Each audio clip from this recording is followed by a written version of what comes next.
ETV ప్రేక్షకులకి నమస్కారం. Triplex detergent soap శుభమస్తు కార్యక్రమానికి స్వాగతం. ఈనాడు శుభమస్తు కార్యక్రమంలోని గ్రహఫల మంచంలో గ్రహాల యొక్క స్థితిగతులు, వాటి యొక్క శుభాశుభ ఫలితాల గురించి పరిశీలిద్దాం. అలాగే రోజు 12 రాశుల వారికి ఏ సంఖ్యలు కలిసి వస్తాయి, రంగుల యొక్క ప్రాధాన్యత, ఏ దేవతల్ని పూజించాలి, ఎటువంటి దేవతాస్తుతులు పఠించాలి, ముఖ్యంగా 12 రాశుల వారు ఈరోజు ఎటువంటి కార్యక్రమాలు చేపట్టాలి అనేటువంటి అంశాలను కూడా పరిశీలిద్దాం. ముందుగా నేటి పంచాంగ వివరాలు. శ్రీ జైనామ సంవత్సరం భాద్రపద మాసం, దక్షిణాయనం, వర్ష ఋతువు. ఈరోజు భాద్రపద శుద్ధ సప్తమి. పునఃప్రయత్నాలకి బాగా పనిచేస్తుంది. అలాగే నూతన కార్యక్రమాలకు కూడా చాలా విశేషమైనటువంటి ఫలితాలని, శుభ ఫలితాలని కలిగిస్తుంది. ఈరోజు ఇందువారం లేదా సోమవారం. ఈరోజు చేసేటువంటి వస్త్రదానం ఆర్థికపరమైనటువంటి ఇబ్బందుల్ని పోగొడుతుంది. వ్యవహారాల్లో ఏర్పడినటువంటి సమస్యలకు పరిష్కారాలు తెచ్చిపెడుతుంది. ఇక ఈరోజు నక్షత్రం విశాఖ నక్షత్రం. ఈ విశాఖ నక్షత్రంలో ఈరోజు పుట్టేటువంటి వారికి బృహస్పతి యొక్క మహాదశతోటి ప్రారంభమవుతుంది. ప్రస్తుతం బృహస్పతి యొక్క స్థితి ఉచ్చస్థితి, కర్కాటక క్షేత్ర స్థితి కాబట్టి ఇది ఆధిపత్యత శుభుడైనప్పుడు చక్కటి యోగాన్ని కలిగించడంలో సమర్థత ఉన్నటువంటి గ్రహం. ఇక ఈరోజు 12 రాశుల వారికి ఏర్పడేటువంటి శుభాశుభ ఫలితాలను పరిశీలిద్దాం. ముందుగా మేషరాశి. ఈరోజు మేషరాశి వారిని పరిశీలించినట్టయితే ఆర్థికపరమైనటువంటి వ్యవహారాల్లో జాగ్రత్తతో కూడినటువంటి నిర్ణయాలు తప్పనిసరి. చిరు సమస్యలు గృహరీత్యా చోటు చేసుకుంటాయి. కార్యక్రమ నిర్వహణలో లోపాలు వెలుగులు వచ్చేటువంటి సంఘటనలు మనస్తాపాన్ని కలిగిస్తాయి కాబట్టి జాగ్రత్తలు పాటించాలి. ఆర్థిక వ్యవహారాల్లో ఆచితూచి నిర్ణయాలు తీసుకోవాలి. వ్యాపారపరమైనటువంటి ప్రతిబంధకాలని ఎదుర్కోలేనటువంటి పరిస్థితులు విస్మయాల్ని కలిగిస్తాయి. నూతన కార్యక్రమాల ద్వారా ఏర్పడినటువంటి సమస్యలకు కొంతవరకు పరిష్కారాలు లభిస్తాయి. ఈ రోజు మీ అదృష్ట సంఖ్య 9. ఎరుపు వర్ణం ధైర్యాన్ని కలిగిస్తుంది, ప్రమాదాలని దూరం చేస్తుంది. అనుకూల దైవం దక్షిణామూర్తి. ఈ రోజు ఈ రాశివారు దక్షిణామూర్తి స్వామిని దర్శించి నమస్కరించి పూజించడం శ్రేయస్కరం. దక్షిణామూర్తి స్వామికి చేసేటువంటి ఆధ్యాత్మిక పూజలు ఆర్థికపరమైనటువంటి వ్యవహారాల్లో ఏర్పడినటువంటి అనిశ్చితిని దూరం చేస్తుంది, ప్రశాంత పరిస్థితుల్ని ఆహ్వానిస్తుంది. ఆరోగ్య పరీక్షలు ఈ రోజు మీకు మేలును కలిగిస్తాయి. ఈ రోజు వృషభ రాశి వారిని పరిశీలించినట్టయితే సంబంధ బాంధవ్యాలు మెరుగవుతాయి. స్థిరాస్తి విషయాల్లో అనుకూలత ఏర్పడుతుంది. గతంలో చేసినటువంటి పొరపాట్లను సవరించుకునేటువంటి అవకాశాలు దగ్గరవుతాయి. నూతన స్నేహాల ద్వారా లబ్ధి చేకూరుతుంది. కార్యక్రమ నిర్వహణలో ఏర్పడినటువంటి సమస్యలకు పరిష్కారాలు పొందగలుగుతారు. వ్యాపార దక్షత కలిగి ఉంటారు. చేపట్టేటువంటి కార్యక్రమాలపై శ్రద్ధ పెరుగుతుంది. పిల్లల ద్వారా ఆనందం లభిస్తుంది. విద్యాపరమైనటువంటి అంశాల్లో మంచి మార్పులు చోటు చేసుకుంటాయి. ఈ రోజు మీ అదృష్ట సంఖ్య 2. తెలుపు వర్ణం ప్రశాంతతను పెంచుతుంది, ఆహ్లాద పరిస్థితుల్ని ఆహ్వానిస్తుంది. అనుకూల దైవం ఆంజనేయ స్వామి. ఈ రోజు ఈ రాశివారు ఆంజనేయ స్వామిని దర్శించి నమస్కరించి పూజించడం శ్రేయస్కరం. ఆంజనేయ స్వామికి చేసేటువంటి అష్టోత్తర పూజలు, ఆధ్యాత్మిక పూజలు మనోధైర్యాన్ని పెంచి కార్యసిద్ధిని కలిగిస్తాయి. నూతన వ్యాపార ఒప్పందాలు ఈ రోజు మీకు లాభిస్తాయి. ఈ రోజు మిథున రాశి వారిని పరిశీలించినట్టయితే రాజకీయ లబ్ధికే చేపట్టేటువంటి కార్యక్రమాలు మంచి ఫలితాన్ని కలిగిస్తాయి. ఉద్యోగ వ్యవహారాల్లో ఉన్నతికే చేపట్టేటువంటి కార్యక్రమాలు సత్ఫలితాన్ని కలిగిస్తాయి. ఉద్యోగ ప్రయత్నాలు ఫలిస్తాయి. మానసిక ధైర్యం పెరుగుతుంది. కోర్టు సంబంధిత వ్యవహారాల్లో చిరు సమస్యలు వచ్చినప్పటికీ తిరిగి సద్దుమణుగుతాయి. కార్యక్రమ నిర్వహణలో నైపుణ్యం కొనసాగుతుంది. వ్యాపార దక్షత కలిగి ఉంటారు. చేపట్టేటువంటి కార్యక్రమాలపై ఆశాజనకమైనటువంటి వాతావరణం అన్ని రంగాల వారికి కొనసాగుతుంది. ఈ రోజు మీ అదృష్ట సంఖ్య 3. పసుపు వర్ణం త్వరితగతిని శుభాల్ని కలిగిస్తుంది, శుభవార్తల్ని తెచ్చిపెడుతుంది. అనుకూల దైవం శ్రీ వెంకటేశ్వర స్వామి. ఈ రోజు ఈ రాశివారు శ్రీ వెంకటేశ్వర స్వామిని దర్శించి నమస్కరించి పూజించడం ద్వారా ఉత్తమ ప్రయోజనాల్ని సాధించగలుగుతారు. శ్రీ వెంకటేశ్వర స్వామి యొక్క సుప్రభాత పఠనం, ఆధ్యాత్మిక పూజలు ఈ రోజు మీకు మానసిక ధైర్యాన్ని పెంచి కార్యక్రమ నిర్వహణలో కార్యసిద్ధిని కలిగిస్తాయి. విద్యా ప్రయత్నాలు ఈ రోజు మీకు లాభిస్తాయి. ఈ రోజు కర్కాటక రాశి వారిని పరిశీలించినట్టయితే వ్యాపార వ్యవహారాల్లో మానసిక భీతి పెరుగుతుంది. త్వరితగతిన నిర్ణయాలు తీసుకోలేకపోతారు. ధైర్యంతో కూడినటువంటి కార్యక్రమ నిర్వహణ కొనసాగించలేకపోతారు. వ్యాపార నిమిత్తమై చేపట్టేటువంటి కార్యక్రమాల్లో సమస్యలు జటిలమవుతాయి. వృత్తి వ్యాపార సంబంధిత కార్యక్రమాల్లో ఆర్థిక సమస్యలు ఎదురయ్యేటువంటి సంఘటనలు లేకపోలేదు. బంధువులతోటి, మిత్రులతోటి జాగ్రత్తతో కూడినటువంటి సంభాషణలు తప్పనిసరి. ఈ రోజు మీ అదృష్ట సంఖ్య 5. ఆకుపచ్చ వర్ణం రక్షణకి దోహదపడుతుంది, ప్రతికూల పరిస్థితుల్ని దూరం చేస్తుంది. అనుకూల దైవం సుబ్రహ్మణ్య స్వామి. ఈ రోజు ఈ రాశివారు సుబ్రహ్మణ్య స్వామిని దర్శించి నమస్కరించి పూజించడం ద్వారా గ్రహ ప్రతికూలతని దూరం చేసుకోగలుగుతారు. సుబ్రహ్మణ్య స్వామికి చేసేటువంటి ఆధ్యాత్మిక పూజలు, అభిషేకాది కార్యక్రమాలు ఈరోజు ఆర్థిక ఒత్తిడిని దూరం చేస్తుంది, ఆర్థిక బలాన్ని చేకూరుస్తుంది. వాహన మార్పులు ఈరోజు మీకు లాభిస్తాయి. ఈరోజు సింహరాశి వారిని పరిశీలించినట్టయితే స్థిరాస్తి విషయాల్లో ఏర్పడినటువంటి సమస్యలకు పరిష్కారాలు లభిస్తాయి. నూతన ఉత్సాహం పెరుగుతుంది. ఆధ్యాత్మిక కార్యక్రమాల్లో పాల్గొంటారు. స్థిరాస్తి విషయాల్లో ఏర్పడినటువంటి సమస్యలకు పరిష్కారాలు పొందగలుగుతారు. వ్యవహారిక దక్షత ఏర్పడుతుంది. నూతన కార్యక్రమాల్ని చకచకా ప్రారంభించగలుగుతారు. విదేశీ వ్యవహారాలు కలిసి వస్తాయి. కుటుంబ సఖ్యత ఏర్పడుతుంది. కార్యక్రమ నిర్వహణలో ఏకాగ్రత పెంపొందింప చేసుకునేటువంటి అవకాశాలు దగ్గరవుతాయి. ఈరోజు మీ అదృష్ట సంఖ్య 5. ఆకుపచ్చ వర్ణం రక్షణకి దోహదపడుతుంది. ఆహ్లాద పరిస్థితుల్ని ఆహ్వానిస్తుంది. అనుకూల దైవం శ్రీ మహాలక్ష్మి. ఈరోజు ఈ రాశి వారు శ్రీ మహాలక్ష్మి అమ్మవారిని దర్శించి నమస్కరించి పూజించడం ద్వారా ఆర్థికపరమైనటువంటి వ్యవహారాల్లో విజయాలు సాధించగలుగుతారు. శ్రీ సూక్త విధానంతో చేపట్టేటువంటి పూజాది కార్యక్రమాలు ఈరోజు మీకు ఆర్థిక బలాన్ని చేకూరుస్తాయి. సాహస నిర్ణయాలు ఈరోజు మీకు అనుకూలిస్తాయి. ఈరోజు కన్యారాశి వారిని పరిశీలించినట్టయితే తెలివైనటువంటి నిర్ణయాలు తీసుకోగలుగుతారు. వృత్తిరీత్యా అభివృద్ధి గోచరిస్తుంది. ఉద్యోగ ప్రయత్నాలు ఫలిస్తాయి. స్థానచలనం వంటివి ఆనందాన్ని కలిగిస్తాయి. గతంలో వేధిస్తున్నటువంటి సమస్యల నుంచి బయటికి రాగలుగుతారు. ఆత్మవిశ్వాసం పెరుగుతుంది. వ్యాపార లావాదేవీలు సజావుగా పూర్తి చేయగలుగుతారు. గృహ సంబంధిత కార్యక్రమాల్లో ప్రోత్సాహం లభిస్తుంది. మిత్రుల ద్వారా లబ్ధి చేకూరుతుంది. రాజకీయ లబ్ధికే చేపట్టేటువంటి కార్యక్రమాలు కూడా అనుకూల పరిస్థితుల్ని కలిగిస్తాయి. ఈరోజు మీ అదృష్ట సంఖ్య 9. ఎరుపు వర్ణం ధైర్యాన్ని కలిగిస్తుంది. అనుకూల దైవం ఆంజనేయ స్వామి. ఈరోజు ఈ రాశి వారు ఆంజనేయ స్వామిని దర్శించి నమస్కరించి పూజించడం ద్వారా ఆశించినటువంటి ప్రయోజనాలను పొందగలుగుతారు. ఆంజనేయ స్వామికి చేసేటువంటి తమలపాకు పూజలు, ఆధ్యాత్మిక పూజలు మనోధైర్యాన్ని పెంచి ఏలినాటి శని ద్వారా ఏర్పడేటువంటి ప్రతికూల పరిస్థితుల్ని దూరం చేసుకోగలుగుతారు. ఆర్థిక లావాదేవీలు ప్రయత్నాలు ఈరోజు మీకు లాభిస్తాయి. ఈరోజు తులారాశి వారిని పరిశీలించినట్టయితే ఉద్యోగ వ్యవహారాల్లో చిరు సమస్యలు తలెత్తుతాయి. నూతన కార్యక్రమాలను వేగవంతంగా ప్రారంభించలేకపోతారు. గృహ పరిస్థితులు సామాన్యం. వృత్తి, వ్యాపార, ఉద్యోగ సంబంధిత కార్యక్రమాల్లో కీలక బాధ్యతలు వహించాల్సినటువంటి ఆవశ్యకత ఉంటుంది. విదేశీ వ్యవహారాల్లో చిరు సమస్యలు కొనసాగుతాయి. ఆరోగ్య విషయంలో జాగ్రత్తలు పాటించాలి. ప్రయాణాల విషయంలో కూడా. ఈరోజు మీ అదృష్ట సంఖ్య 3. పసుపు వర్ణం త్వరితగతిని శుభాలని కలిగిస్తుంది. ప్రతికూల పరిస్థితుల్ని దూరం చేస్తుంది. అనుకూల దైవం మహాకాళి. ఈరోజు ఈ రాశి వారు మహాకాళి అమ్మవారిని దర్శించి నమస్కరించి పూజించడం ద్వారా ఆశించినటువంటి ప్రయోజనాల్ని వెంటనే పొందగలుగుతారు. మహాకాళికి చేసేటువంటి కుంకుమాది అర్చనలు ఈరోజు మీకు శుభ ఫలితాలని కలిగిస్తాయి. ధైర్యాన్ని పెంచి విజయాన్ని దగ్గర చేస్తుంది. ఆరోగ్య పరీక్షలు ఈరోజు మీకు మేలుని కలిగిస్తాయి. ఈరోజు వృశ్చిక రాశి వారిని పరిశీలించినట్టయితే వ్యాపార విజయాలు చేజిక్కించుకోగలుగుతారు. ఉద్యోగ సంబంధిత వ్యవహారాల్లో ప్రాధాన్యత పెరుగుతుంది. అదృష్ట సంఘటనలు గృహంలో చోటు చేసుకుంటాయి. నూతన గృహప్రాప్తి వంటివి చేకూరుతాయి. కార్యక్రమ నిర్వహణలో నైపుణ్యం కొనసాగుతుంది. శత్రువుల్ని చిత్తు చేసేటువంటి ఆలోచనలు, ప్రతిపాదనలు పాటించగలుగుతారు. వృత్తి, వ్యాపార, ఉద్యోగ సంబంధిత కార్యక్రమాల్లో అనుకూలతకి చేసేటువంటి ప్రయత్నాలు లాభిస్తాయి.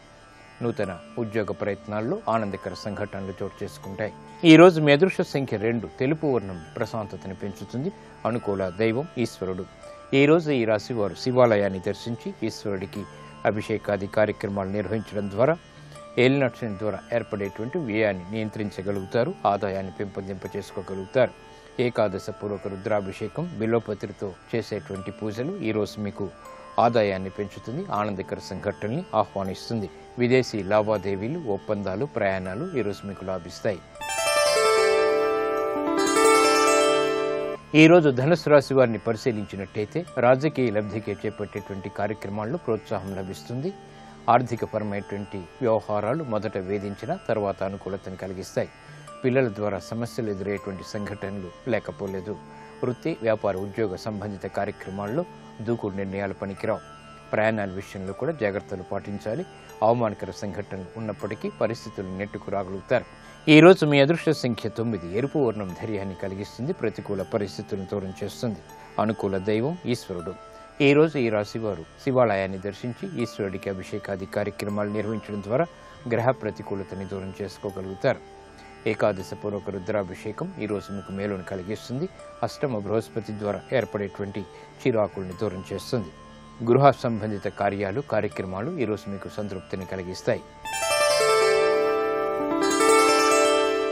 ఈరోజు మకర రాశి వారిని పరిశీలించినట్టయితే ఆకస్మిక ధన ప్రాప్తి లేకపోలేదు. శుభ పరిణామాలు గృహంలో చోటు చేసుకుంటాయి. నూతన కార్యక్రమాల్లో ఆలోచన సంపత్తి పెరుగుతుంది.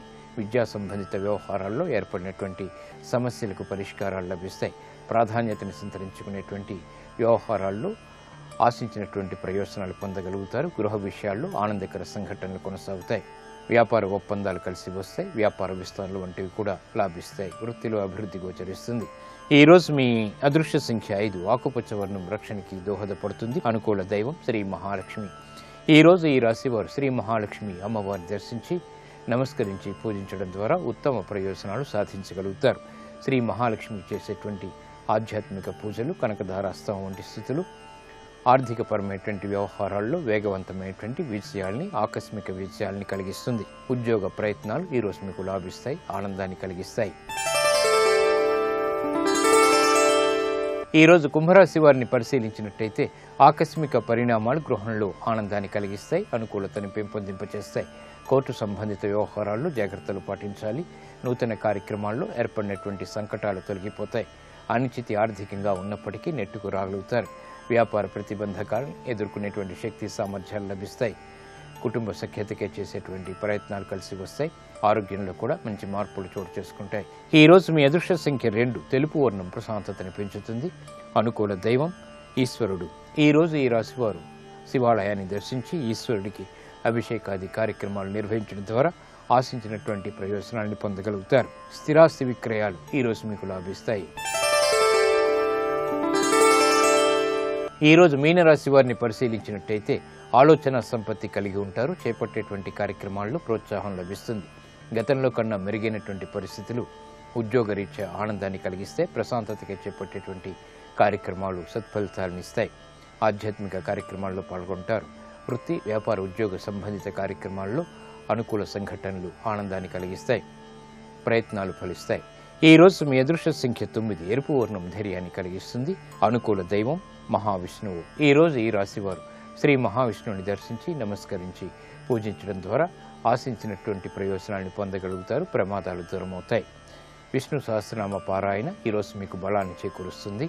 ఆర్థిక ప్రయత్నాలు ఈరోజు మీకు లాభిస్తాయి. ఇప్పుడు ఆరోగ్యం, ఆయుర్వేద వంశంలో ఆయుర్వేద వైద్య విశేషాలు తెలుసుకుంటారు. నమస్కారం. ఈనాటి శుభమస్తు కార్యక్రమంలో ఆరోగ్యం ఆయుర్వేదం శీర్షికన ఎత్తు పెరగడానికి ఆయుర్వేదంలో ఉండేటువంటి మార్గాల గురించి తెలుసుకుందాం. అందరికీ కూడా బాగా పొడుగ్గా ఉండాలనే కోరిక ఉంటుంది. అయితే మామూలుగా ఏంటంటే ఎంత పొడుగు పెరుగుతాం అనేటువంటిది చాలా వరకు కూడా జీన్స్ మీద, అంటే మనకు వచ్చినటువంటి వంశపారంపర్య లక్షణాల మీద ఆధారపడి ఉంటుంది. అలాగే అదే కాకుండా ఆ తర్వాత మనం చేయగలిగింది ఏమేంటంటే చక్కటి పోషక విలువలు ఉన్నటువంటి ఆహారాలు తీసుకుంటూ ఉండడం. చిన్నతనం నుంచి కూడా అన్ని రకాల ఆహార పదార్థాలు తీసుకుంటూ ఉన్నట్టయితే కనుక పొడుగు పెరగడానికి అవకాశం ఉంటుంది. అలాగే ఆయుర్వేదంలో మూలికల పరంగా కూడా కొన్ని మనకి ఎత్తు పెరగడానికి బాగా సహాయపడేటువంటి ఉన్నాయి. అవి ఏమేంటంటే అందులో మొట్టమొదటిది అశ్వగంధ. ఈ అశ్వగంధ ఒక చక్కటి రసాయనం అన్నమాట. రసాయనాలన్నింటిలో కూడా చాలా బాగా పనిచేసేటువంటి రసాయనం. ఈ రసాయనానికి ఎముకలు, మాంసం అంటే కండరాలు అవన్నీ కూడా బాగా పెరిగేలాగా చేసేటువంటి గుణం చాలా బాగా ఉంటుంది. ఈ అశ్వగంధని మెత్తటి చూర్ణంలాగా చేసేసి విడిగా పెట్టుంచుకోండి. అలాగే ఈ ఔషధంలో వేసుకోవాల్సినటువంటి తర్వాత మూలిక ఏంటంటే బల మూలం. ఈ బల అనేటువంటిది కూడా చక్కటి రసాయనమే. ఇందాక చెప్పుకున్నటువంటి అశ్వగంధ లాగానే ఈ బల అనేటువంటి మూలిక కూడా మన ఎముకలు, కండరాలు అవి కూడా బాగా పెరగటానికి, చక్కగా ఎత్తు ఎదగడానికి కూడా బాగా సహాయపడుతుంది. ఈ బల మూలాన్ని కూడా చక్కగా మెత్తటి చూర్ణంలాగా చేసుకుని అశ్వగంధ చూర్ణం ఎంత తీసుకున్నామో దాంతో సమానంగానే ఈ బలా చూర్ణాన్ని కూడా తీసుకుని పక్కన పెట్టుంచుకోండి. ఓం ఆంజనేయాయ నమః. ఓం మహావీరాయ నమః. ఆపదామపహర్తారం దాతారం సర్వసంపదాం లోకాభిరామం శ్రీరామం భూయో భూయో నమామ్యహం. అందరూ లోకంలో పాఠం నేర్చుకుంటారు. శిష్యుని యొక్క బలహీనతని గుర్తెరిగి గురువు కిందకి దిగొస్తాడు. అలా కిందకి దిగి రాకుండా తాను ఎలా ఉన్నాడో అలాగే ఉండి పాఠం చెప్పడం తప్ప కిందకి దిగొస్తే లోకాలు తల్లడిల్లిపోతాయి. సూర్యుడి విషయంలో ఓ 4 రోజులు నేను అటు ఇటు వెళ్లకుండా నీకు పాఠం చెప్తానో హనుమ అంటే కుదరదు. లోకాలు ప్రకాశించవు. అటువంటి వారి దగ్గర పాఠం నేర్చుకోవాలి హనుమ. ప్రాతకాలంలో ఉదయాద్రి నుంచి సూర్యుడు బయలుదేరాడు అనుకోండి, సూర్యుడు బయలుదేరినప్పుడు ఆయన పక్కన కూర్చుని వినకూడదు, గురువుగారితో సమానంగా ఉండకూడదు, గురువుగారికి పృష్ఠభాగం కనపడకూడదు. కాబట్టి గురువుగారి దగ్గర పాఠం విందామంటే బాలసూర్యుడిగా ఉన్నవాడు తర్వాత పైకొస్తున్న కొద్దీ శక్తి పుంజేసుకుంటాడు. అసలు దగ్గరగా నిలబడలేరు. రథచక్రముల యొక్క సవ్వడి నిరాధారమైన ఆకాశంలో వెళ్ళిపోతుంటుంది ఆ రథం. అక్కడ ఆ రథం ఎంత వేగంగా వెడుతుందో ఆ వేగానికి అనుగుణంగా గురువుగారి వంక చూస్తూ నమస్కారం పెడుతూ ఆ వేగానికి అనుగుణంగా వెనక్కి నడుస్తూ పాఠం వినాలి, గురువుకి పృష్ఠభాగం చూపించకుండా. అలా నడిచి పాఠం నేర్చుకున్నారు హనుమ. అందుకే లోకంలో శిష్యులందరూ వేరు, హనుమ ఒక్కరు వేరు. మహానుభావుడు హనుమకి సూర్యనారాయణమూర్తి పేరు చెప్తే పరవశం. ఆయనకి సాక్షాత్తు గురువు, లోకానికి మార్గం చెప్తున్నారు. అందుకే సూర్యాయ మొదటి నమస్కారం సూర్యుడికి. మహేంద్రాయ, మహేంద్ర శబ్దం చేత ఈ లోకములకన్నిటికీ పరిపాలకుడు. ఎవరు పరిపాలనాంశ ఎందున్నారో వారికి నమస్కారం చేయడం విధేయత. ఒక అధికారి ఉంటాడు, అధికారి ఎందు విష్ణు అంశ ఉంటుంది. నా విష్ణు పృథివీపతి. ఎప్పుడు అధికారిని చూసినా నువ్వు రోజు ఆరాధిస్తున్న విష్ణువే ఆ స్థానంలో ఉన్నారు. త్రికరణ శుద్ధిగా నమస్కారం చెయ్యాలి, అది సంస్కారం. అందుకే మహేంద్రాయ, లోకములను పరిపాలించేటటువంటి మహేంద్రుని యొక్క అనుగ్రహము నాకు కలుగుగాక, ఆయన ప్రతిబంధకములను కల్పించకుండుగాక. నేను సూర్యాయ మహేంద్రాయ పవనాయ, తండ్రికి నమస్కరించాలి. మయస్కరాయ చ అంటుంది ఎదుర్వేదం. ఈ లోకంలో సమస్త సుఖాలు కొడుకుకి కల్పించాలని తాపత్రయపడేటటువంటి వ్యక్తి ఎవరైనా ఉంటే తండ్రి ఒక్కడే. తండ్రి ప్రత్యక్షమైనటువంటి దైవం. అందుకే జాంబవంతుడు చెప్తాడు, నువ్వు చిన్నతనంలో పుట్టగానే సూర్యుని వంక ప్రయాణం చేసి సూర్యుడు ఎర్రగా ప్రకాశిస్తూ ఉంటే పండనుకుని తినబోతే సూర్యుడు నిన్ను చిన్నపిల్లవాడివని క్షమించినా అటుగా వస్తున్నటువంటి దేవేంద్రుడు నీ ఉద్ధతి చూచి వజ్రాయుధం పెట్టి కొడితే నీ ఎడమ దవడ విరిగి కింద పడిపోతే, విరిగినటువంటి దవడలు కలిగినటువంటి వాడివి కాబట్టి హనుమా అని పేరు పెడితే నీకు కలిగినటువంటి ఖేదాన్ని చూసి విచలితుడైనటువంటి నీ తండ్రి వాయువు లోకమునందు అన్ని ప్రాణులలోకి ప్రవేశించి కదలడం ఆపేశాడు. కాష్టభూతమిదం జగత్ అన్నారు ఉత్తరాఖండలో. లోపల వాయువు తిరగకపోతే శరీరం కర్రలా అయిపోతుంది, అందుకే శవం కర్రలా నిలబడిపోతుంది. అటువంటి వాయువు అంత కష్టాన్ని లోకానికి కల్పిస్తే చతుర్ముఖ బ్రహ్మగారు పరిగెత్తికెళ్ళి నీ బిడ్డకి నేను మళ్ళీ ఆయుర్దాయం ఇస్తున్నాను, బ్రహ్మాస్త్రం చేత కూడా బంధింపబడన్నారు. మిగిలిన దేవతలందరూ కూడా అటువంటి వరాలు ఇచ్చారు. మయస్కరాయచ, తండ్రి తాను కష్టపడైనా సరే కొడుకు సంతోషంగా ఉండాలని కోరుకుంటాడు. అటువంటి తండ్రి కనుక తండ్రికి నమస్కారం చెయ్యకుండా ఏదీ చెయ్యకూడదు. అందుకే సూర్యాయ మహేంద్రాయ పవనాయ స్వయంభువే. స్వయంభువే అన్న మాటకు అర్థం చతుర్ముఖ బ్రహ్మగారు కూడా. స్వయంభూడైనటువంటి బ్రహ్మగారికి నమస్కారం. ఎందుకని? ఒకనాడు తనకి మళ్ళీ తిరిగి ఆయుర్దాయాన్నిచ్చి బ్రహ్మాస్త్రం చేత కూడా నీవు బంధింపబడవనేటటువంటి వరాన్ని ఇచ్చి ఇంత శక్తిని కల్పించినటువంటి బ్రహ్మగారికి నమస్కారం. కాబట్టి స్వయంభువే భూతేభ్యశ్చ అంజలిం కృత్వా చకారగమనే మతిం. సమస్త భూతములకు నమస్కారం. ఈ సమస్త భూతములు నా యొక్క ప్రయాణమునందు, సీతాన్వేషణమునందు, సీతమ్మ తల్లి దర్శనమునందు నాకు అనుకూలించుగాక. అన్నిటి యొక్క అనుగ్రహాన్ని కోరుకుంటున్నారు పరమ వినయంతో. ఇంతటి బలవంతుణ్ణని అహంకరించరు. సంప్రదాయం లోకానికి నేర్పాలి. అంజలిం ప్రాముఖ కుర్వన్ పవనాయాత్మయోనయే. ఆయన బయలుదేరే ముందు వెడుతున్నటువంటి ప్రయాణం దక్షిణ దిక్కుకి. కాబట్టి దక్షిణ దిక్కుకి వెడుతూ దక్షిణ దిక్కుని చూస్తూ నిలబడ్డారు. ఒక్క సంధ్యావందనం చేసినప్పుడు దిగ్దేవతా నమస్కారంలో తప్ప దక్షిణ దిక్కుకి తిరిగి నమస్కారం చెయ్యకూడదు. కాబట్టి దక్షిణానికి ప్రయాణం చేస్తున్న తూర్పు దిక్కుకి తిరిగి నమస్కారం చేశారు.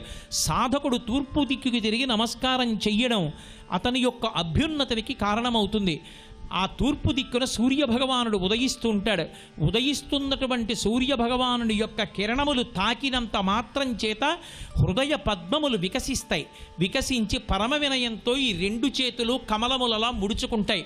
అందుకే తిక్కనగారు మహాభారతం చేస్తూ విరాట పర్వంలో అంటాడు, నీరజాకరములు నిష్ఠయై చేసిన భవ్యతపంబు ఫలమనంగా దినసముఖాకి నందిత చక్రయుగ్మకంబుల యనురాగంపు బ్రోవనంగా హరిహర బ్రహ్మ మహానుభావంబులొక్కటింగాగ గరగిన గట్టి అనగా అతుల వేదత్రయ లతికాచయము పెనుబొందన్ పుట్టెడు మూల కందమనగా అఖిల జగముల కందెర ఎగుచు జనసమాజ కరపుట హృదయ సరోజములకు ముకుళనంబును జృంభళంబును నచ్చి భానుబింబంబు పూర్వాద్రిపై విలింగే అంటారు. అందరి యొక్క హృదయాలకి చైతన్యాన్ని, సంతోషాన్నిచ్చి వికసించేటట్టుగా చేసి 2 చేతులు ఇలా ముకిళించుకుని నమస్కరించేటట్టుగా చెయ్యగలిగినటువంటి బ్రహ్మ విష్ణు మహేశ్వరుల యొక్క మూలకంద స్వరూపమైనటువంటి ఆ ప్రభాకరుడు ఉదయిస్తూ ఉండగా నమస్కరించాలి. అందుకే తూర్పు దిక్కుగా తిరిగి నమస్కరించాలనేటటువంటి సంప్రదాయాన్ని ఆవిష్కరించడానికి అంజలిం ప్రాముఖ కుర్వన్ పవనాయాత్మయోనయే తతో హి వృతే గంతుం దక్షిణాం దిశం. పెద్ద శరీరాన్ని పెంచుతున్నారు.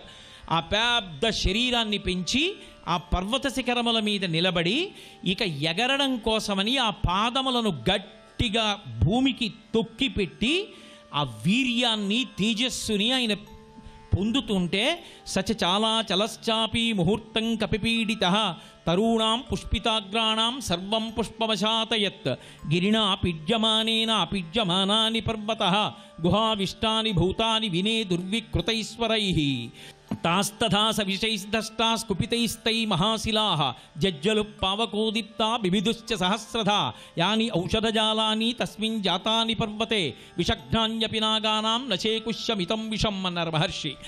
ఆ 2 పాదములతోటి పర్వతాన్ని గట్టిగా నొక్కితేట ఆ లోపల ఉన్నటువంటి గుహలన్నీ కూడా ఇలా ముడుచుకుపోయాయి. అవి ముడుచుకుపోతుంటే ఆ పర్వత గుహల్లో పడుకున్నటువంటి సింహాలు, పెద్ద పులులు భయపడిపోయి గుహ మూసుకుపోతోందని ఒక్కసారి దూకి బయటికి వచ్చే లోపల ఆ గుహ నొక్కుకుపోతే వాటి నడుము సగం లోపలుండిపోయింది, సగం బయట ఉండిపోయింది. అవి వికృతంగా పెద్ద పెద్ద అరుపులు అరుస్తుంటే మహేంద్రగిరి అంతా కూడా ప్రతిధ్వనించింది. రాళ్లన్నీ కూడా దొల్లి కింద పడిపోయాయి. అక్కడ ఉన్నటువంటి జలధారలన్నీ కూడా ఒక రాయితో ఒక రాయి ఒరుసుకుని ఆ నీళ్ల యొక్క గమనం తప్పి ప్రవాహాలన్నీ కూడా అస్తవ్యస్తంగా వెడుతుంటే మంచి అంతర్ముఖత్వంతో ఉండి తపస్సు చేసుకుంటున్నటువంటి మునులు మహేంద్రగిరిని ఎవరో కదిపేస్తున్నారు, ఉత్పాతం ఏర్పడిందని వెంటనే విడిచిపెట్టి ఆకాశంలోకి ఎగిరిపోతున్నారు. విద్యాధరులు బంగారు పాత్రలతో, వెండి పాత్రలతో, తమ ప్రియురాళ్లతో కలిసి నంజుళ్ళు, మాంసము, మద్యము మొదలైన వాటిని పెట్టుకుని అనుభవిస్తున్న వాళ్ళు మహేంద్రగిరి కదిలిపోయేసరికి భయపడి తమ ప్రియురాళ్ళని మాత్రం చేత పట్టుకుని ఎగిరి ఆకాశంలో నిలబడి ఒక్కసారి ఆ పర్వతం వంక చూస్తున్నారు. ఇంకా గట్టిగా నొక్కారు. ఇప్పటి వరకు గుహలే మూసుకున్నాయి. ఇంకా గట్టిగా నొక్కేయడంతో పర్వతంలో అక్కడక్కడ ఉన్నటువంటి కన్నాలు, కలుగులు, ఎలుకలు, పందికొక్కులు, పాములు పడుకున్నటువంటి కలుగులు మూసుకుంటున్నాయి. ఆ చప్పుడు విని పాములు గబగబా బయటికి వచ్చాయి. బయటికి సగం వచ్చేటప్పటికి ఆ కన్నం మూసుకుపోయింది. రాళ్ల మధ్యలో సగం శరీరం కలుగులో ఉంది, సగం శరీరం పైకుంది. పైకి ఉన్నటువంటి శరీరంలో నోరు ఉంది కాబట్టి ఆక్రోశించి భయంతో తాస్తథాస విషైస్దష్టా కుపితైస్తైర్మహాశిలాః జజ్జలు పామకో దీప్తా బిభిదుశ్చ సహస్రధా. ఒక్కసారి అవి పడగలు ఎత్తి కాట్లు వేసే ఆ బాధ చేత, కాట్లు వేస్తే వాటి విషంలోంచి పుట్టినటువంటి అగ్నిహోత్రం చేత అక్కడ ఉన్నటువంటి పెద్ద పెద్ద శిలలు కూడా పెటిల్లున పేలిపోతున్నాయి. అగ్నిహోత్రం అంతా అలమకుంది. యాని ఔషధజాలాని తస్మిన్ జాతాని పర్వతే విషఘ్నాన్యపి నాగానాం నచేకుష్యమితం విషం. అదే పర్వతం మీద అగ్నిహోత్రాన్ని ఆర్పగలిగినటువంటి ఓషధులు ఎన్నో ఉన్నప్పటికీ కూడా ఇన్ని పాములు ఒక్కసారి కరిచినటువంటి విషంలోంచి పుట్టిన అగ్ని జ్వాలలను ఆర్పలేక ఓషధులు కూడా నిర్వీర్యమైపోయి ఎక్కడ చూసినా అగ్నిహోత్రం అంటుకుంటోంది. విద్యాధరులు పైకి వెళ్ళిపోయి చూశారు. ఎందుకు ఇలా కదిలిపోతోంది పర్వతం అని ఆశ్చర్యపోయారు. ఇంతలో చారణులు, అంటే వాళ్ళు లోకానికి మంగళవార్తలు అందిస్తూ ఉంటారు. ఆ చారణులు సమూహాలుగా నిలబడి చెప్పుకుంటున్నారు. రామార్థం వానరార్థంచ చికీర్షం కర్మదుష్కరం సముద్రస్య పరం పారం దుష్ప్రాపం ప్రాప్తుమిచ్చతి. మహానుభావుడు హనుమ తన కోసం కాదు, తనకేదో సన్మానపత్రం ఇస్తారు, సత్కారపత్రం ఇస్తారు, లేకపోతే 5 రూపాయలు ఇస్తారనేటటువంటి కోరికతో చేసినవాడు కాడు. నిస్వార్థంగా పరమభక్తితో రామార్థం వానరార్థంచ, కేవలం రాముడి కోసం ఇన్ని లక్షల మంది వానరులు బ్రతకాలనేటటువంటి కోరికతో తానొక్కడు సీతమ్మ తల్లి జాడ కనిపెడితే తప్ప సుగ్రీవుడిచ్చినటువంటి వేళ మించిపోయి వెనక్కెళ్ళినా చంపకుండా సుగ్రీవుడు ఉండాలి అంటే తాను సీతమ్మ తల్లి జాడ కనిపెట్టడం వినా మార్గం లేదని వానరుల కోసం, రాముడి కోసం ఇంత ఖేదాన్ని భరించడానికి సిద్ధపడి మహానుభావుడు ఎగరబోతున్నాడు. ఏష పర్వత సంకాశో హనుమాన్ మారుతత్మజ తితీర్షతి మహావేగ సముద్రం మకరాలయం. మొసళ్లతో కూడుకున్నటువంటి ఈ సముద్రాన్ని మహానుభావుడైనటువంటి హనుమ పర్వత సదృశమైనటువంటి శరీరంతో వెళ్ళబోతున్నారు. అదిగో ఆయన శరీరం, ఆయన యొక్క వక్షస్థలం ఒరుసుకున్నటువంటి కారణం చేత మహావృక్షాలు కింద పడిపోయాయి. ఆయన కాళ్ల కింద పడి ఆయన చేసిన మహానాదం విని గుండెలు బద్దలై నెత్తురు కక్కుని ముక్కుల వెంట చెవుల వెంట నెత్తురు కారి ఎన్నో క్రూర మృగాలు పడిపోయాయి మహేంద్ర పర్వతం మీద. అరిగో బయలుదేరుతున్నారని ఆ చారణలు చెప్తుంటే విద్యాధరులు తెల్లబోయి చూశారు, ఇంతటి మహానుభావుడు అబ్బో బయలుదేరబోతున్నారని. ఇక ఆ పర్వతం మించి లంఘనానికి సిద్ధపడుతున్నారు.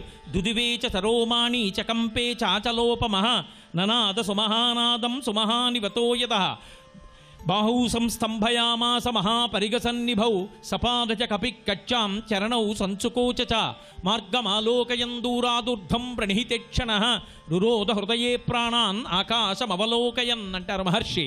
ఆ బయలుదేరేటప్పుడు ఆయన దుధివేచ సరోమాణి చకంపే చాచలోపమః ననాద సుమహానాదం సుమహానివతోయద. ఆ తోక ప్రారంభమునందు బాగా లావుగా ఉంది, కిందకు వచ్చేటప్పటికి పుచ్చం దగ్గరికి వచ్చేటప్పటికి సన్నగా అయిపోయి పెద్ద కుచ్చుతో ఉంది. ఆ కుచ్చుతో ఉన్నటువంటి తోక మీద ఉన్నటువంటి రోమావళి అంతా నిక్కబుడుచుకునేటట్టుగా ఒక్కసారి తోకని ఒక పెద్ద గరుత్మంతుడు తన్నుకుపోతున్న పాము నిటారుగా ఎలా నిలబడుతుందో ఆకాశంలో అలా నిలబెట్టారు. దాన్ని అటు ఇటు ఊపి ఆ తోకని ఒక్కసారి పర్వతానికేసి కొట్టారు. సర్వం శ్రీ ఉమామహేశ్వర పరబ్రహ్మార్పణమస్తు. స్వస్తి. ఇన్నాళ్ళు మనతో కలిసి తిరిగిన వాడు, ఇంతటి మహావీర్యవంతుడు, ఇంతటి తేజోవంతుడు, మహానుభావుడు పర్వతాకారంతో బయలుదేరబోతున్నాడని స్వామి హనుమ నీ వల్లనే మా ప్రాణములు నిలబడాలని అందరూ రెండు చేతులిచ్చి అంజలి ఘటించి నమస్కరిస్తున్నారు. పొడుగు పెరగాలంటే, ఎత్తు బాగా పెరగాలి అనే కోరిక ఉన్నట్టయితే ఏంటంటే చిన్నతనం నుంచే చక్కగా వ్యాయామం చేస్తూ ఉండాలి. ఈ వ్యాయామం చేస్తూ ఉన్నప్పుడు కండరాలన్నీ బాగా సాగుతాయి. అలాగే ఎముకలకి మధ్యలో ఉండేటువంటి కార్టిలేజ్ అనేటువంటిది కూడా చక్కగా బాగా పెరగడానికి ఉపయోగపడుతుంది వ్యాయామం. అందుకని చిన్నతనం నుంచే బాగా స్ట్రెచ్చింగ్ ఎక్సర్సైజెస్ అంటే శరీరం సాగేలాగా ఉండేటువంటి వ్యాయామాలు తప్పనిసరిగా చేస్తూ ఉండాలి. అందులో సూర్య నమస్కారాలు ఈ పొడుగు పెరగటానికి లేదా ఎత్తు బాగా పెరగటానికి బాగా సహాయపడతాయి.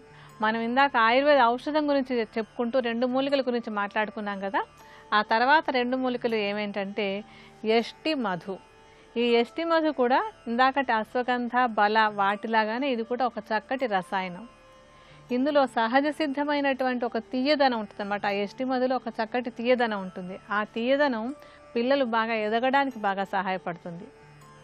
యష్టి మధును కూడా చక్కగా చూర్ణంలాగా చేసేసుకుని ఇందాకటి అశ్వగంధ తర్వాత బలా చూర్ణాలతో సమానంగా తీసుకోవాలి. ఇందులో వేసుకునేటువంటి ఆఖరి మూలిక సొంఠిని కొంచెం నేతిలో వేసి వేయించి చూర్ణంలా చేసుకోవాలి. ఈ చూర్ణాన్ని కూడా మిగతా 3 చూర్ణాలతోటి సమానంగానే తీసుకుని అన్ని చూర్ణాలని బాగా కలిపేసి ఉంచుకోవాలి. ఈ చూర్ణాల మిశ్రమాన్ని ప్రతిరోజు ఉదయం ఒకసారి సాయంత్రం ఒకసారి ఒక చెంచాడు పరిమాణంలో కొంచెం పాలల్లో కలిపేసుకుని అందులో కొంచెం పటిక బెల్లం కూడా వేసుకుని తీసుకోవాలి. ఈ విధంగా పొద్దున ఒకసారి సాయంత్రం ఒకసారి కనీసం 1 సంవత్సరం పాటు రెగ్యులర్గా వాడుతున్నట్టయితే కనుక ఎత్తు పెరగడానికి ఈ ఔషధాలు బాగా సహాయపడతాయి. మరికొన్ని అనారోగ్య సమస్యలు వాటికి ఉండేటువంటి ఆయుర్వేద పరిష్కారాల గురించి రేపటి శుభమస్తులో తెలుసుకుందాం.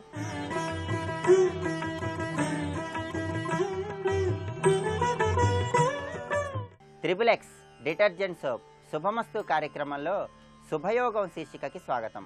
ఈ శీర్షికన పూజ చేసే సమయంలో ఉపయోగించే రకరకాల జపమాలికల యొక్క విశిష్టతను గురించి పరిశీలిద్దాం.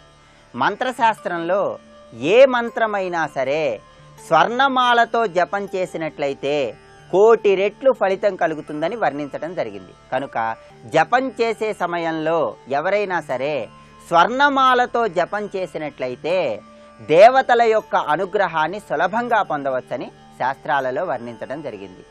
108 లేదా 54 బంగారపు పూసలను మాలగా తయారు చేసి దాన్ని ధారణ చేయటం ద్వారా లేదా జపం చేసే సమయంలో జపానికి వినియోగించటం ద్వారా లక్ష్మీదేవి యొక్క అనుగ్రహాన్ని సులభంగా పొందవచ్చు. శ్రీ సూక్తంలో హిరణ్యవర్ణాం హరిణీం సువర్ణ రజతస్రజాం అంటూ లక్ష్మీదేవిని మనం ఆరాధన చేస్తాం. అంటే లక్ష్మీదేవి బంగారపు శరీర కాంతితో ప్రకాశిస్తూ బంగారపు రంగులో ఉండి భక్తులను అనుగ్రహిస్తుంది. కనుక లక్ష్మీదేవి యొక్క అనుగ్రహాన్ని సులభంగా పొందటానికి శ్రీ సూక్తంలో లక్ష్మీదేవిని హిరణ్మయీం అంటూ కీర్తించారు. కాబట్టి బంగారు మాలతో లేదా స్వర్ణమాలతో చేసే జపం లక్ష్మీదేవి యొక్క అనుగ్రహానికి ఎంతగానో సహకరిస్తుంది. అదేవిధంగా శ్రీయమిచ్చేద్ హుతాసనాత్ అంటుంది వేదం. అంటే అగ్నిదేవుడిని ఆరాధన చేయటం ద్వారా సర్వ సంపదలను సులభంగా పొందవచ్చు. అగ్నిదేవుడు బంగారం లాంటి తేజస్సుతో ప్రకాశిస్తూ ఉంటాడు. కనుక అగ్నిదేవుడి యొక్క అనుగ్రహాన్ని సులభంగా పొంది అగ్నిదేవుడి ద్వారా లక్ష్మీదేవి యొక్క అనుగ్రహాన్ని పొంది సర్వ సంపదలను పొందటానికి అష్టైశ్వర్య సిద్ధికి స్వర్ణమాలతో చేసే జపం ఎంతగానో సహకరిస్తుందని, ఎవరైతే స్వర్ణమాలతో లక్ష్మీదేవికి సంబంధించిన మంత్రాన్ని కానీ అగ్నిదేవుడికి సంబంధించిన మంత్రాన్ని కానీ జపం చేస్తారో వాళ్ళ జీవితంలో లక్ష్మీదేవి యొక్క పరిపూర్ణమైన అనుగ్రహం కలుగుతుందని శాస్త్రాలలో వర్ణించడం జరిగింది.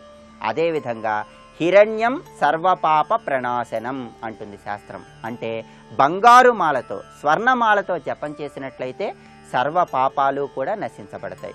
అదేవిధంగా నవగ్రహాలలో గురుగ్రహం బంగారానికి సంకేతంగా చెప్పుకోవచ్చు. కనుక గురుగ్రహం యొక్క అనుగ్రహాన్ని సులభంగా పొందటానికి గురువు యొక్క అనుగ్రహం ద్వారా సంఘంలో కీర్తి ప్రతిష్టలు గౌరవ మర్యాదలను పెంపొందింపజేసుకోవటానికి, సంతానం లేని వారికి సంతానాన్ని కలిగింపజేసుకోవటానికి, లక్ష్మీ అనుగ్రహాన్ని పొందటానికి కూడా స్వర్ణమాలతో చేసే జపం ఎంతగానో సహకరిస్తుంది. ఆధ్యాత్మికంగా చక్కటి పురోభివృద్ధిని సాధించడానికి కూడా స్వర్ణమాలతో చేసే జపం ఎంతగానో సహకరిస్తుంది. మొట్టమొదటిసారిగా స్వర్ణమాలతో జపం చేయాల్సినటువంటి తరుణంలో ఏదైనా శుక్రవారం నాడు లక్ష్మీ ఆలయంలో లక్ష్మీ అష్టోత్తర శతనామావళి పూజ చేయించి ఆ పూజలో స్వర్ణమాలను ఉంచి ఆ తర్వాత స్వర్ణమాలను జపానికి వినియోగించినట్లయితే కనుక చక్కటి సత్ఫలితాలను పొందవచ్చు. మొట్టమొదటిసారిగా స్వర్ణమాలతో జపం చేస్తున్నటువంటి తరుణంలో లక్ష్మీదేవికి సంబంధించినటువంటి ఓం శ్రీం శ్రీయై నమః అనేటటువంటి మంత్రాన్ని 108 సార్లు జపించి ఆ తర్వాత స్వర్ణమాలతో అనునిత్యం జపం చేసినట్లయితే లక్ష్మీదేవి యొక్క పరిపూర్ణమైనటువంటి కరుణా కటాక్ష వీక్షణాలు ప్రతి ఒక్కరి మీద సులభంగా ప్రసరిస్తాయని శాస్త్రాలలో వర్ణించడం జరిగింది. స్వర్ణమాలతో జపం చేసిన తర్వాత స్వర్ణమాల మీద జలాన్ని సంప్రోక్షణ చేసి లక్ష్మీదేవి యొక్క చిత్రపటానికి కానీ విగ్రహానికి కానీ స్వర్ణమాలను అలంకరించాలి. కేవలం జపానికి మాత్రమే కాకుండా ధారణకు కూడా స్వర్ణమాలను ఉపయోగించినట్లయితే సూర్యుడి యొక్క అనుగ్రహాన్ని, అగ్నిదేవుడి యొక్క అనుగ్రహాన్ని, లక్ష్మీదేవి యొక్క అనుగ్రహాన్ని సులభంగా పొంది మన జీవితంలో వృత్తి ఉద్యోగ వ్యాపారాలలో విశేషంగా రాణించటానికి, పరిపూర్ణమైనటువంటి ధన సమృద్ధిని పొందటానికి ఆస్కారం ఎంతగానో ఉంది.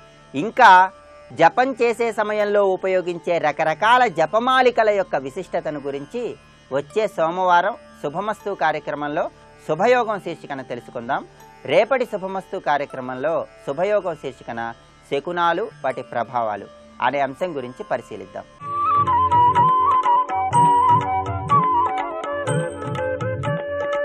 ఈటీవీ ప్రేక్షకులకు నమస్కారం. ట్రిపుల్ డిటర్జెంట్ సోప్ శుభమస్తు కార్యక్రమంలో విద్యాయోగాలకి స్వాగతం. మకర లగ్న జాతకులకి విద్యాయోగం సంపూర్ణం కావాలంటే ప్రధానంగా శని భగవానుడి యొక్క స్తుతి స్తోత్రం అవసరం. విద్య ఉన్నా వినయము అవసరమవుతుంది. కాబట్టి వినయ లోపాన్ని పొందకుండా ఉండాలంటే శని భగవానుడి యొక్క స్తుతి చాలా అవసరం. అలాగే ప్రాథమిక విద్యను ప్రసాదించే కుజుడు కూడా వినయాన్ని ఇవ్వటంలో రజోగుణాన్ని ఇస్తాడు. కాబట్టి వినయం చక్కగా ఉండాలి అంటే కుజుడు యొక్క స్తోత్రం కూడా చేయాలి.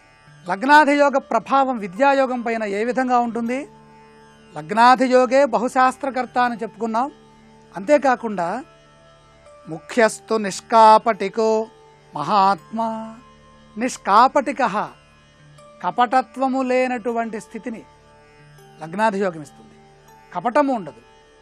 నిష్కాపటిక ముఖ్యస్తు ముఖ్య నాయకుడిగా ఉంటాడు. విద్య చదువుకున్న వెనకపడి ఉండకూడదు, ముందు వరుసలో ఉండాలి. తన విద్య లోకానికి తెలియాలి. లోకంలో ప్రదర్శితం అవ్వాలి.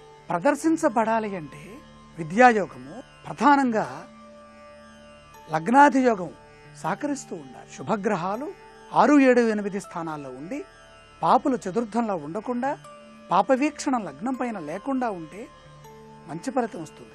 ఇక్కడ ఒక సమస్య ఉత్పన్నమవుతుంది. మరి శని పాపి కదా, మరి శని మకర లగ్నానికి శుభుడా పాప అనే ప్రశ్న వస్తుంది. లగ్నాధిపత్యం పట్టడం చేత ఏ గ్రహమైనా పరిపూర్ణమైనటువంటి శుభాన్ని పొందుతుంది. శుభాధిపత్యాన్ని పొందడం చేత శుభులుగానే గుర్తించబడుతుంది. లగ్నాధిపత్యానికి ఉన్న గొప్పతనం అది. అందుకనే లగ్నాధిపతి సర్వోత్తముడుగా జ్యోతిష్ శాస్త్రం చెబుతుంది. ఇక్కడ శని మకర లగ్నానికి కుంభలగ్నానికి శుభుడుగా ఉన్నారు. ఉన్నతమైనటువంటి విద్యాయోగం రావాలంటే బుధుడు యొక్క కటాక్షం పరిపూర్ణంగా ఉండాలి. ఈ లగ్నాది యోగంలో మహాత్మ అనే శబ్దం వేశారు. మహాత్మ శబ్దం విశేషమైనటువంటి శబ్దం. గాంధీ మహాత్ముడు అని అంటారు. అంతటి స్థాయిలో అంటే పరిపూర్ణమైనటువంటి శక్తి ప్రదర్శన, యుక్తి ప్రదర్శన, విద్యా ప్రదర్శన, సమయస్ఫూర్తి ప్రదర్శన ఏకకాలంలో ఇదే జన్మలో చేయటం అందరి వల్ల కాదు. పరమాత్మ యొక్క కటాక్షం విశేషంగా ఉండాలి. బుధుడు యొక్క బలం భాగ్యాధిపత్యాన్ని పొందింది కాబట్టి ఏ విధమైన ఫలితాన్ని ఇస్తోంది బుధుడు? గాంధర్వలేఖ్య పటువాక్ కవిర్వక్త సుదేహవాన్. గాంధర్వలేఖ్య పటువాక్ గొప్ప పదం. వాక్ పటుత్వం. మనం ఒక మాట అంటే ఆ మాటకి సరస్వతి కటాక్షం తోడయి అది సిద్ధించాలి, అది జరగాలి. శుభవాక్కులు ప్రసన్నవాక్కులుగా మారి, విత్తవాక్కులుగా మారి, విద్యావాక్కులుగా మారి, వినయవాక్కులుగా మారి లోకాన్ని కాపాడాలి. అది బుధుడు వల్ల వస్తుంది. వాక్ పటుత్వము. వాక్కర్మ విద్య వినయ వివేకో మిత్రం సగోత్రో గణితం శృతిశ్చ. ఎంతటి మాట చెప్పారండి. విద్వాన్ మాతుల సంతతిశ్చ శిల్పీ కసాణో మృదువాక్ త్రిదోష. త్రిదోషములు ఏవైతే ఉంటాయో ఆ దోషములన్నీ తీసేస్తాడు బుధుడు. మృదువాక్. విష్ణుమూర్తి యొక్క అనుగ్రహం రావాలంటే బుధుడిని ధ్యానించాలి. మకర లగ్న జాతకులు సర్వోత్తమ విద్యావేత్తలుగా విరాజిల్లేటటువంటి అవకాశం బుధుడు వల్ల ఏర్పడుతుంది. విశేషమైన విద్యావంతులుగా విరాజిల్లుతారు. రేపటి శుభమస్తు కార్యక్రమంలో కుంభలగ్న జాతకులుగా ఏర్పడబోయే విద్యాయోగాలను పరిశీలన చేద్దాం. ఇప్పుడు ఆరోగ్యం యోగా అనే శీర్షికన అనారోగ్య సమస్యల నివారణకై ఉపకరించే కొన్ని యోగాసనాలని పరిశీలన చేద్దాం. కంటి జబ్బులు తగ్గడానికి, దృష్టి శక్తి పెరగడానికి ఉపకరించే సర్వాంగ పద్మాసనం. కంటి జబ్బులు, దృష్టిపరమైన సమస్యలకు వయోభేదం లేదు. ఏ వయసు వారికైనా ఈ సమస్యలు ఏర్పడవచ్చు. ప్రధానంగా విటమిన్ ఏ లోపం వల్ల కంటి జబ్బులు వస్తాయి. రేచీకటి, దీర్ఘదృష్టి లోపం, హ్రస్వదృష్టి లోపాలు ఏ విటమిన్ లోపం వల్ల ప్రధానంగా సంభవిస్తాయి. కంటి జబ్బుల నివారణకు సర్వాంగ పద్మాసనం బాగా ఉపకరిస్తుంది. ముందుగా సర్వాంగాసనం వేసి పద్మాసనంలో ఉండాలి. కుడికాలు ఎడమ తొడపై, ఎడమకాలు కుడి తొడపై వేసి ఉంచాలి. ఈ స్థితిలో ఉండగలిగినంతసేపు ఉండాలి. శ్వాసను ఈ సందర్భంలో మామూలుగానే తీసుకోవచ్చు.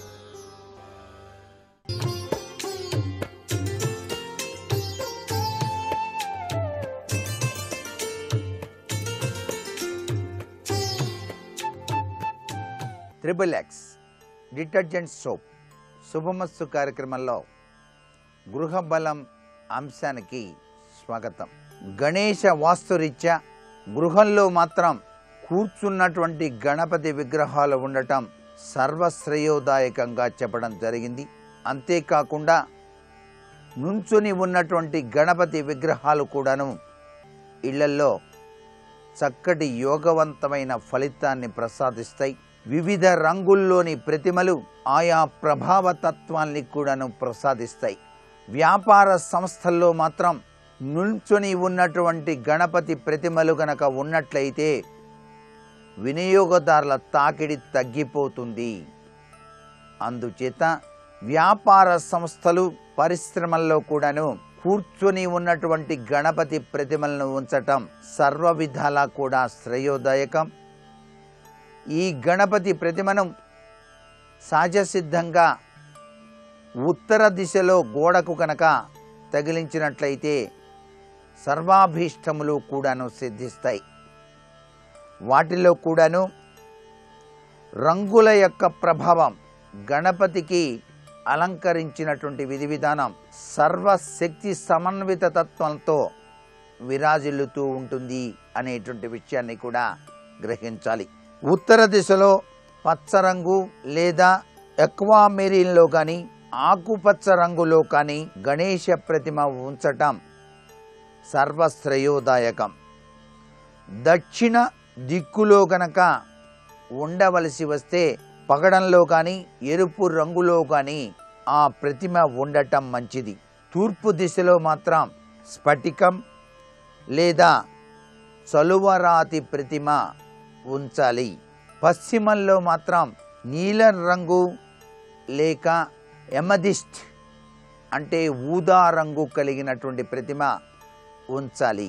గణపతి ప్రతిమతో వాస్తు దోష నివారణ తప్పనిసరిగా చేసుకోవచ్చు.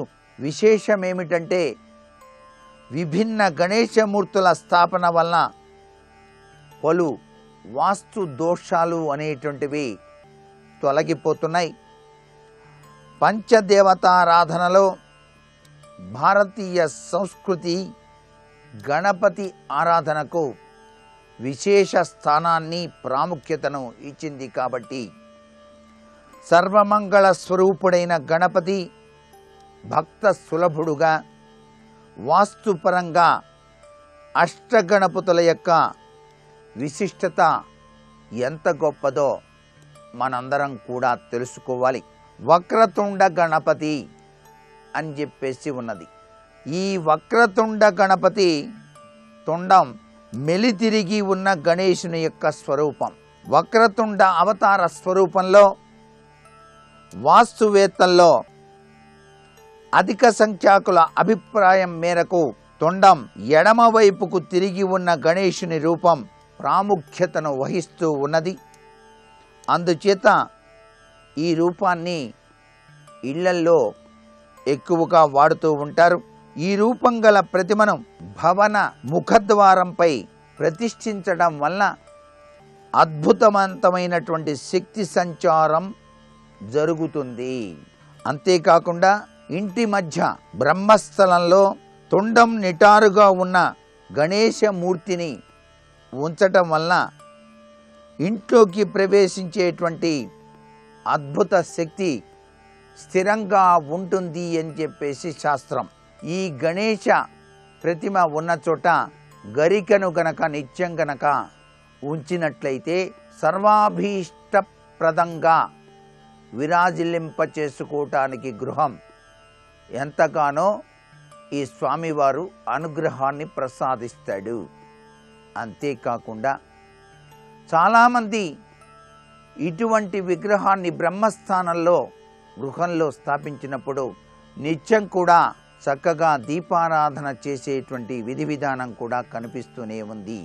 ఏది ఏమైనప్పటికీ కూడా వక్రతుండ గణపతి గృహంలో అద్భుతవంతమైనటువంటి శక్తి పుంజాల్ని ప్రసాదించటానికి ఆస్కారం అధికంగా ఉంటుంది సుమా అనేటువంటి విషయాన్ని గుర్తెరగాలి. ఈ గణపతి ఏకదంత స్వరూపం కూడాను వాస్తు దోష నివారణకు సహకరిస్తుంది. ఏకపదం మాయను సూచిస్తుంది. దంత శబ్దం వల్ల ఏకాధికారం శక్తి సూచించబడతాయి. కాబట్టి ఏకదంత రూపంలో గణపతి ప్రతిమను స్థాపించడం వల్ల ఇంట్లో దుష్ట శక్తులు అనేటువంటివి నశించిపోతాయి. చక్కటి దివ్యవంతమైన శక్తులు వస్తాయి. గృహ క్లేశం తొలగిపోతుంది. సుఖశాంతులు వర్ధిల్లటానికి ఆస్కారం ఎంతగానో ఉంటుంది సుమా. మరికొన్ని గణేశ వాస్తుకు సంబంధించిన ముఖ్య విషయాలు రేపటి శుభమస్తు కార్యక్రమంలోని గృహబల అంశంలో తెలుసుకుందాం. ఇప్పుడు ఆరోగ్యం యోగా అనే శీర్షికన అనారోగ్య నివారణకు ఉపకరించే యోగాసనాలు ఏమిటో చూద్దాం. కంటి జబ్బులు నివారించుకోవడానికి, దృష్టి శక్తి పెరగడానికి శీర్షబంధ నావాసనం కూడా ఉపకరిస్తుంది. ఈ ఆసన సాధన వల్ల కంటి నరాలు బలోపేతం అవుతాయి. నేలపై కూర్చొని 2 కాళ్ళు ముందుకు చాపి 35 డిగ్రీల కోణంలో, అంటే ఇదిగో ఇలా కుడి కాలును పెట్టాలి. 2 చేతులు మెడపైన పెట్టాలి. తలను ఛాతీ మీదకు నెట్టాలి. ఈ స్థితిలో ఉండగలిగినంతసేపు ఉండాలి. ఈ భంగిమలో శ్వాసను మామూలుగానే తీసుకోవాలి.